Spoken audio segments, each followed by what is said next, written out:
దిగువ వాటిని జతపరచండి అని హరిత విప్లవంకు సంబంధించిన ప్రీవియస్ బిట్ ఇది. హరిత విప్లవం వ్యవసాయ ఉత్పత్తిని గణనీయంగా పెంచిన కొత్త వ్యవసాయ సాంకేతికత. ఇది ఒకదానికి కరెక్ట్. నెక్స్ట్ HYV విత్తనాలు అంటే HYV విత్తనాలు వీటి పేరు.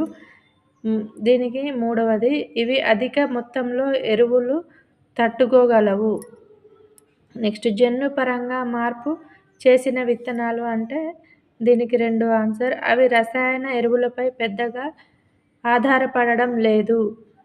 చూడండి వీటికి జతపరచుము అని ఇచ్చాడు. రెండవది ఆన్సర్.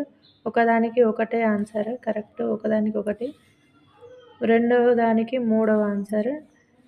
మూడవ దానికి రెండవ ఆన్సర్. HYV అంటే అవి అధిక మొత్తంలో ఎరువులను